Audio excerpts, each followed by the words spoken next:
Well, that was new. Get that stuff out of here. It's Southwest Bias. Welcome into another edition of Southwest Bias, presented to you by our friends at the Husband and Wife Law Team. If you've had a serious injury, call the Husband and Wife Law Team first at 602-783-8841 or visit their website at husbandandwifelawteam.com. And we are live from Studio K, brought to you by our friends at Circle K. Become a member of the Inner Circle today by downloading the Circle K app. You ever just felt disrespected? Felt like no matter what you do, you can't quite get people to understand the effort that you're putting in, to understand that you are growing as a person, as an employee, whatever it is, and like the scale is sliding based on how you are judged. I think we've all felt that once in a while in our lives. And I think Devin Booker has to be feeling that as well. This man continues to evolve his game year in, year out. And no matter what he does, it does not seem like he can get the respect that he deserves. Talked about it in a short the other day, how he's 17th in All-Star voting in the Western Conference right now. And people say, well, oh my gosh, well, he hasn't scored consistently. Another sliding scale. Because he doesn't have to be the guy that scores and is the leading scorer every night anymore. Because the offensive system is built around what he's able to do and the attention he's able to garner. He is a guy that is double and triple teamed more than most in the NBA. His gravity, as was talked about yesterday on the program, is 12th in the NBA. He is garnering the 12th most attention of any player in the league from defenses. And he's opening up shots for his teammates in ways we haven't thought before. Let's take a look back at this sliding scale. Originally, it was he's only a scorer. He's empty calories. One person even said, he's a looter when it comes to basically getting points when it doesn't matter on a bad team. Then he winds up being on a good team and still scoring. And it was, well, it's not him doing it. It's Chris Paul, and he's just along for the ride. We've heard he isn't a leader. He doesn't lead. That's not who he is. He got to the finals, but Chris Paul really led that team. Oh, he defers too much. And now everybody's talking about how great of a leader he is and that he's been a big reason why this group has surprised the way it has. You've heard multiple coaches talk about how he is a great leader and what they see in practice and what he does is great. Can't play defense. How many years have we heard this, that he's just incapable of playing defense? Which isn't true. We've seen him, and team defense is a big part of making anybody look like they're a bad defender. If the defense around you sucks, you're going to look like a crappy defender too, because you can't make up for four other guys on the court as well. As a guard, if you don't have somebody you trust on behind you as a rim protector, you can't figure out how to guide guys in different ways, run the right system. You can't stop everybody. Is he the greatest defender? Hell no. Is he Michael Jordan on the defensive end? No. Nobody's saying he is, but saying he's a bad defender.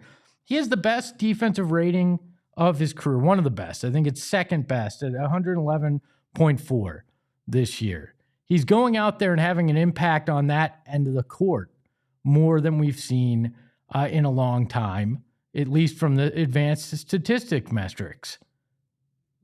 But there's no credit for that. It's, oh, he only had 13 points last night. Yeah, they didn't need him to have more than 13 points. Had 8 assists. The man is doing everything in different ways and helping out his teammates. Still averaging over 25 points a game, by the way. Over 6 assists, over 4 rebounds. But you know what? We're going to move that sliding scale again. The other one, doesn't make teammates better. This one always blew my mind. And he continues to get better and better at this. I brought up the 12th in gravity, but guess what? He's third in the league in secondary assists. The pass to the pass that leads to the score. He's still a top 25 guy in assists per game. He's not turning over the ball at an alarming rate at this point. His assist to turnover rate is sub 2. I think it's 1.8 overall. He's 15th in the league in potential assists. He's helping his teammates get significantly better shots than they would have without him. Hello, says Isaac Newton will always be number 1 in gravity. Good science joke. I appreciate a good science joke. Devin, but this sliding scale, he can't ever gain any ground, especially in larger NBA circles. Because there's always something that Devin Booker just isn't doing enough. And in this fan base, the fact that this fan base, in some ways, there's a subsection of Suns fans that look at it and say, oh, Devin Booker isn't that good. Devin Booker isn't worth $70 million a year. Nobody's worth that. Let's be honest. Nobody. Doctors are worth that. Shane's mustache is worth that. In fact, it's insured for that. But, nobody's worth it, but that's what the market dictates, all right? And he's going out there, and right now, he is the number 1 guy, and people will argue, oh, no, he's not he's the number 1 guy on the most surprising team in the NBA. A team that was supposed to be abysmal, that's 7 games over 500, that has a top 10 defense despite, people that were considered experts trying to tell us that they'd be, in the bottom 5 in defense. He's still one of the most efficient mid-range scorers in the NBA. Hit a game winner against, the best team in the NBA the other night. Sure, missed one against Houston. Guess what? Even the best in the clutch shoot like 30%. That's the way it goes.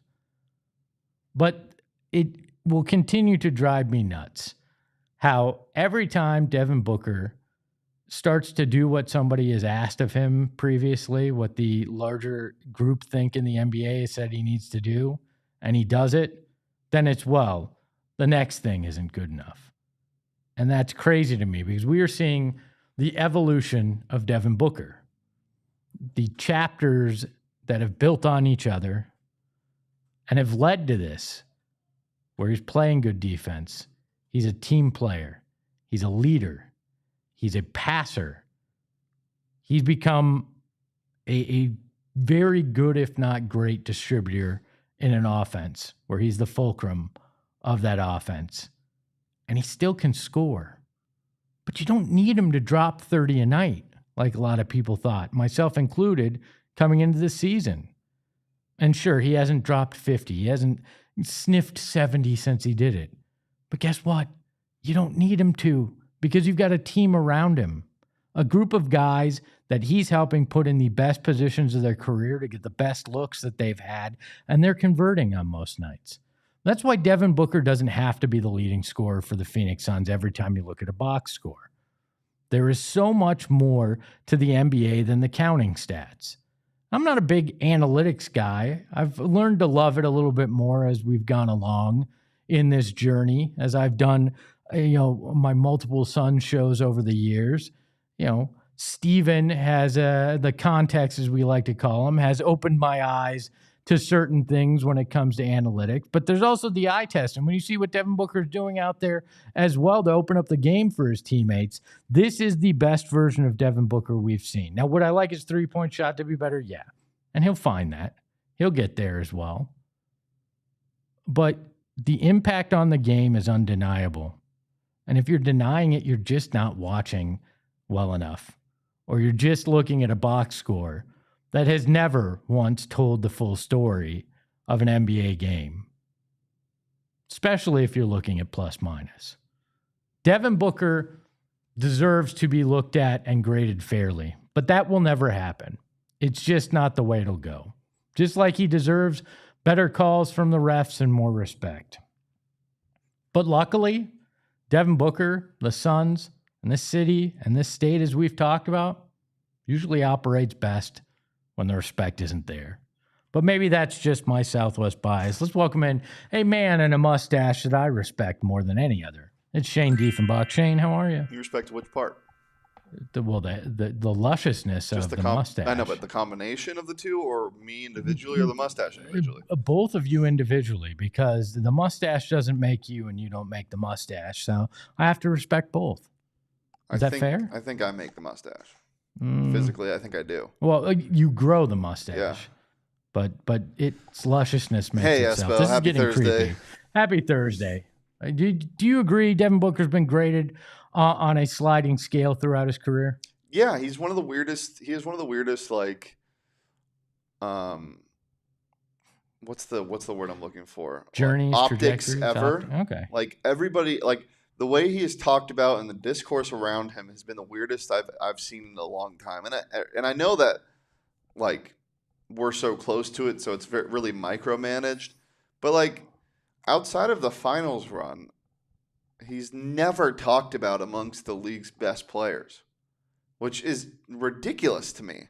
Sure, in the years where he was, playing second fiddle to Durant when Durant was healthy and that whole team was weird, like, I can understand that.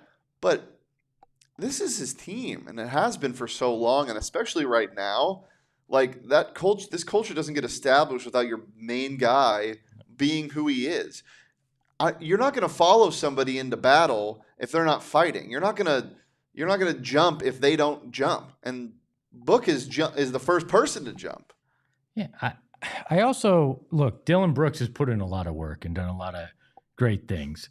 I think he's getting some of the best looks in his career, though, in part because Devin Booker is drawing defenses. Yeah. So it helps him as well, just like Jordan Goodwin, who gets good looks, and you've got Royce and you've got Grayson that are converting on shots. Even Mark Williams sometimes down low gets some additional looks because of what Book's able to pull away from the defense, or hell, when he's throwing a pass between somebody's legs while he's crouched down and gets Mark Williams a dunk. Ridiculous. Like, I get it. There's going to be haters, and especially in YouTube comments and post-game shows.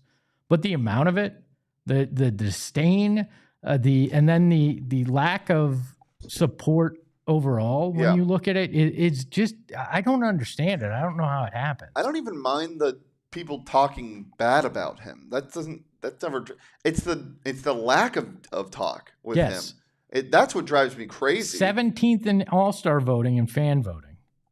It's just silly. Like, is it Phoenix? Is it the player he is? I think it's a combination of both of those things. Like, he's not the type of person to,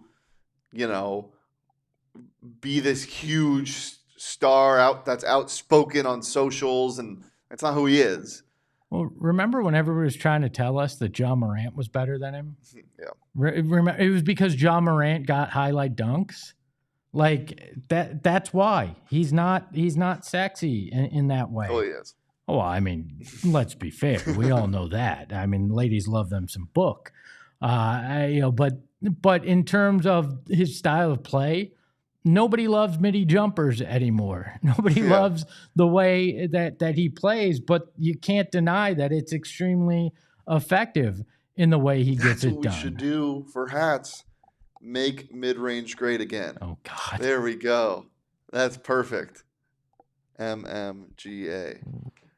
Okay. Purple and orange. Sure. Let's do that. That'll go real well for everybody, I'm sure.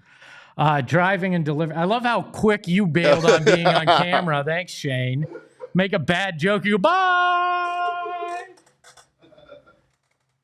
Yeah. That's what I get for calling this my show the other day and knowing that Shane was going to take that personally. Driving and Delivering says championship is what cements legacies. It took Book too long into his career to make the playoffs, and needed CP3 to put PHX over the top. Pardon my language, but that's horse crap, because Charles Barkley has a great legacy. Steve Nash has a great legacy. Amari Stoudemire was respected and got all-star votes and talked about how great he was. Championships are not what is the only barometer here. I mean, John Stockton's viewed as one of the greatest point guards ever. He didn't have a title. Like, I understand the playoff knock, but I'm sorry. I forgot when basketball only involved one guy. It was not the one-on-one tournament, and this was poor leadership. Hold it against him if you want, but that's not the problem right now. And this year, they're surprising. They weren't even expected to do anything. So it's not the weight of expectation and not living up to it. Everybody thought this team was going to be awful, and he's changed that. He's done that. You look at it, and I don't know. Is it because he's not on a Christmas Sprite commercial that plays 1 billion times while you're watching NBA games? Is it because he wasn't book a clause that he doesn't get the attention? That commercial rips, by the way. Oh my God. No, that is one of the worst god-awful commercials ever. And Suns Plus, I was watching games on that at the end of right before Christmas. I was watching a game at home, and that was the only commercial. It was one of 2 commercials in rotation the entire time. Doesn't make it a bad commercial. Awful. Doesn't make it a bad commercial because it's playing. I'm sorry. If Book got more of those kind of commercials, we'd be hearing people talk. But Santa was out with a high ankle sprain. That rips. Yeah, sure. We'll go with that. We'll go with because Santa injured his ankle. It makes it a good commercial. You want a good Sprite commercial? Go watch a Grant Hill Sprite commercial. Yeah, those are great. Because Grant Hill drinks Sprite. I'm gonna get so in trouble with Max about all these free ads. TGT says BS. Jalen Brunson's looked at as great. Luka, Ant, etc. Y'all be saying anything. Yeah, greatness isn't because you got a ring. That's not what it is. Driving Delivery says, sorry, I'm a Nugs fan and PHNX fan, not a Suns fan. So just letting you know the outside perspective. That's fair, but I'm pretty sure you all thought Nikola Jokic was great before he got the Larry. And I appreciate you being here. I really do. I can understand the perspective. I'm just telling you what my bias is, and that's the way it goes. It's halftime on the program. Get the musical act ready, because after the break, we're talking about the coaches that the Arizona Cardinals should hire. And I got 5 names that might surprise you. Gila River Resorts and Casinos. You do you, but you could do you with a new Corvette thanks to their fabulous Corvette giveaway. They're giving away 4 Corvettes from now until April. And why would you not want to get in on winning a Corvette? And it is super easy to qualify. Fridays from 6 to 8 p.m., there's hourly drawings for free bonus play and finale entries. Tuesdays and Saturdays, you earn 4 times entries when you play with the card that they have out at Gila River Resorts and Casinos. And then Thursdays from 2 to 5 p.m., you get a hot seat finale qualifier when you play with the card for your shot. 4 Corvettes at their 4 different locations that you could win. My wife Tracy has always wanted a Corvette, and I think I finally figured out how I might be able to do that on a sports talk salary. So if you are looking how to do it, don't miss your chance to accelerate into luxury. Play, earn, and win at any of the 4 locations. And Circle K, I talk about them. I've got my Coke Zero here. I went there this morning. And I found out today, because I'm a member of the Inner Circle, because I bought 3 of these bad boys, 20-ounce Cokes, I'm saving 25 cents off per gallon on my next fill-up. And that's what I got when I became a member of the Inner Circle. And that's not exclusive to me. You guys can become a member as well. Super easy. You just download the Circle K app, put in a little bit of information, and bam, you are part of the Inner Circle. You're going to save 25 cents off per gallon on your first 5 fill-ups, then 3 cents off per gallon after that. Then you can hit the mustache behind the Mac level. You're going to save 5 cents off per gallon, plus 79-cent Polar Pops, 99-cent Frosters, and all sorts of deals when it comes to food. So join the Inner Circle today for free by downloading the Circle K app. Terms and conditions apply like everything in life. At participating locations, visit CircleK.com for details. A big welcome to all the bias in the chat. Appreciate y'all being here. Hit that like button. Come on, you can do better on those likes. I want to thank BComC Clearly, who dropped a $5 super chat on the program. Says we'll keep fighting. Life gets tough, and we'll keep backing Devin Booker and the Phoenix Suns. Devin Booker, tough 2 weeks for me. I'll keep stepping. I'm sorry, it's been a few tough weeks for you, BCom, but keep your head up. It always gets better. It's always darkest before the dawn, as Batman says. And then Hello wants to know, BCom, will you sign my petition to add Devin Booker to Heated Rivalry? Somewhere I just heard Leah and Emma down the hall shout, yes. Our junk television correspondents there. Hey, I haven't seen it yet, but it is not junk television. I called it trash television the last time I was here, but that's crazy. Crystal says, I'm a Phoenix Suns fan. I'm a Devin Booker fact, and every fan and every other player on the team, they're always going to be haters. And she dropped all those hot, spicy emojis that we've got just for our supporter club members. Please hit that join button. $5 a month can unlock those emojis. Exclusive videos like Stephen Prigent Garner's. I love saying that. His exclusive video breakdowns, so much more. Become a supporter club member today. And the Arizona Cardinals. We got to talk about this because right now, okay, the coaching search has already gotten a little ridiculous. The list already is starting to sound like that people you may know section on LinkedIn where they're like, anybody that has some kind of football connection, you know what? We're going to include you on this list. I mean, Shane, let's put up this list. And this is just the start, right? These are just people that they've asked permission to interview. Vance Joseph, the defensive coordinator for the Broncos. Anthony Weaver, the defensive coordinator for the Dolphins. Robert Saleh, the defensive coordinator for the 49ers. Clint Kubiak, the offensive coordinator for the Seahawks. Thomas Brown, the pass game coordinator for the Patriots. Matt Nagy, the QB coach for the Chiefs. And Raheem Morris, the ex-head coach of the Falcons. Right? There's 7 guys already on this list, and I get it. They want to do a very, very thorough search. I appreciate that. The Suns went through that as well. But guess what? The guy that needs the job is not on the list. John Harbaugh's not on the list yet. And supposedly, Harbaugh has been contacted by 7 teams about his potential interest in interviewing. You can do the math. I assume the Cardinals were one of them, and he's not going to take interviews till next week. But we talked about it the other day on the program. This is a guy that essentially you have to back up the Brinks truck for. You need a guy that is serious about head coaching with a track record, with a proven ability to win. Harbaugh did that in Baltimore. He faced a lot of injuries, still managed to do it there in Baltimore. The only reason he's not there is because time kind of runs its course in certain situations. It wasn't because he all of a sudden was a bad coach. Sure as hell wasn't that, because that's not the case. He's got the pedigree.